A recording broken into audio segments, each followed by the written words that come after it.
네, 네, 안녕하세요. 블루스푼입니다. 오랜만에 영상을 찍습니다. 오랜만에 영상을 찍게 된 계기는 어느 40대 은행원 분의 우연치 않은 양돈장 사업 계획에 대한 문의로부터 시작됐고요. 3명의 아이를 둔 아빠의 간절한 마음에 제가 조금이나마 도움을 드리고자 또 다른 분들이 혹시 도움이 되실 수도 있다라는 생각에 영상을 준비해 봤습니다. 오늘은 간략하게 양돈 계열화 사업, 그 중에서도 비육 사업에 대해서 제가 짧게 준비를 해 봤습니다. 먼저 양돈 계열화 사업이라고 하면 기본적으로 계열화 사업의 주체가 있고요. 그리고 번식농장, 그리고 비육농장, 크게 세 카테고리로 구분을 할 수 있습니다. 먼저 돼지의 이동을 한번 보시면 먼저 번식 농장이라고 하는 모돈 농장입니다. 이 번식 농장의 특징은 어미돼지들이 자돈을 생산해서 그 자돈들이 약 25kg에서 30kg 정도가 되면 전출을 가게 됩니다. 그때 계열 업체, 즉 주체라고 하는 곳에서 자돈을 수매를 해서요, 비육 농장이라는 곳에다 위탁을 맡기게 됩니다. 그럼 오늘의 주인공인 이 비육 농장은 어떻게 진행되냐면 계약을 한 계열 업체에서 공급받는 자돈을 일정 시점까지 사육을 하고 그리고 나서 사육에 대한 수수료를 받는 구조입니다.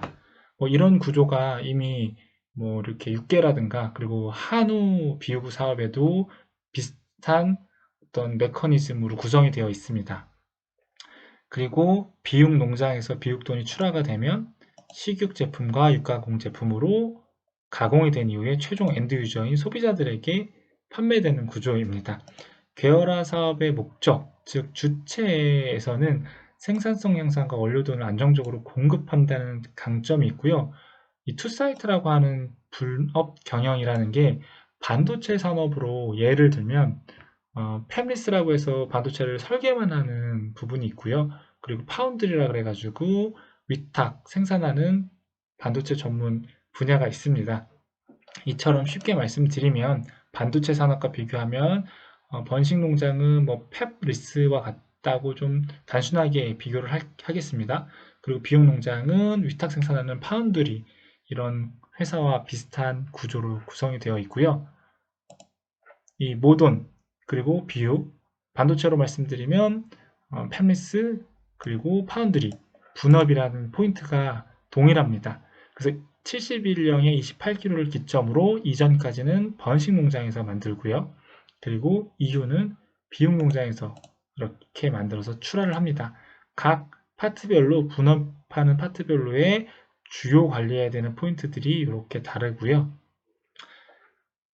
그리고 계열 참여자 간 손익 배분을 한번 보시면 제가 처음에 말씀드린 계열 업체 지금 우리나라 축산으로 보면 하림, 선진, 팜스코, 이지바이오 이런 회사들이 계열 업체 주체의 대표적인 아이콘들이고요. 그리고 모돈 농장이라고 하면 자돈을 전문적으로 생산을 하는 그런 전문 농장입니다. 여기서는 출하가 없는 게 특징이겠죠. 그리고 비육 농장이라고 하면 모돈이 없고 25kg에서 31령 되는 자돈들이 입식해서 출하가 전문적으로 진행되는 아주 전문화된 이런 계열 참여자 간의 이 구조 그리고 이런 사업 구조가 형성이 됩니다. 양돈 산업에 대한 세 가지 형태에 대해서 수익 분석을 간략하게 한 장표인데요. 먼저 이 파란색은 일괄 농장 그래프로 가장 기울기가 가파릅니다. 그리고 그 다음 완만한 그래프는 번식 농장, 그리고 가장 이제 무난한 직선과 가까운 그래프가 비육 농장입니다. 여기서 말씀드리고 싶은 중요한 포인트는 돈가가 3,000원부터 5,000원까지의 이 표가 있죠. 근데 이 돈가에 크게 영향을 미치지 않고 비육 전문 농장들은 사육하는 사육 두수의 규모 곱하기 사육비를 받는 구조입니다. 그렇기 때문에 돈가가 높아져도 큰 수익을 벌 수는 없지만 반대로 돈가가 폭락했을 때도 그렇게 리스크가 상대적으로 높지 않다는 특징이 있고요. 또한 일괄 농장은 번식 그리고 비육을 모두 한 사이트에서 하는 농장을 말하고 있습니다. 그렇기 때문에 조금 더 고도화된 기술이 필요하고 자본이 필요합니다. 그럼으로써 돈가가 높을 때는 고수익을 올릴 수 있지만 돈가가 낮을 때는 리스크가 큰 부분이 장점이자 단점이고요. 그 중간에 위치한 게 번식 농장이라고 보여지고 있습니다. 그래서 마지막에 비육 사업이 안정적인 사업이라고 이렇게 빨간 글씨가 적혀 있는데 이건 일괄이나 번식 농장 대비해서 비육 사업이 안정적이라는 거고요. 뭐 비육 사업이 절대적으로 안정적이다라는 개념은 조금 다르게 보고 있습니다. 그리고 우리가 그렇다면 어느 정도 규모를 해야 이제 그래도 은퇴 후에 또는 아이들을 키우는 입장이라면 아이들 대학 공부를 시킬 수 있을까라는 질문에 단도직입적으로 말씀드리면 앞으로 10년 이상 아이를 키우고 대학을 보내셔야 된다고 하면 최소 2,000두 이상의 비육 전문 농장 그리고 3,000두 정도를 저는 권장드립니다. 왜 3,000두인지 이런 부분은 나중에 제가 별도로 말씀을 드리도록 하겠습니다.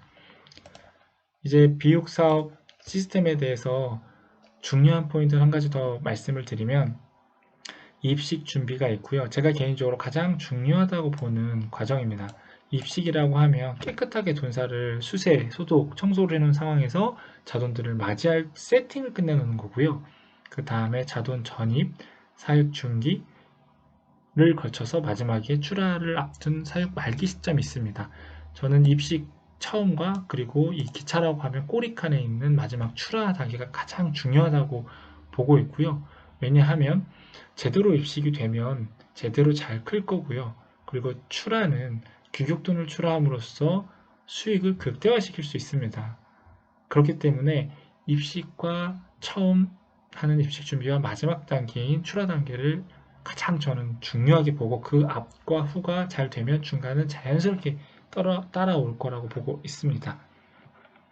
마지막으로 비육 생산성과 위탁 사육비의 관계는 보시는 표와 같은데 좀 올드한 자료입니다. 뭐 이런 기준으로 하는 데도 있고 아니면 요즘에는 월 고정제라고 해서 마치 월 임대료 받는 형태로 계약을 하는 형태가 대다수이긴 합니다.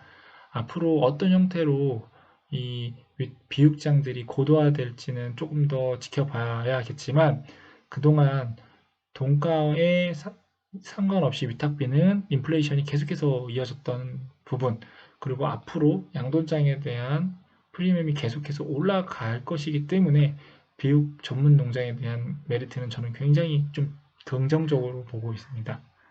네, 이상입니다.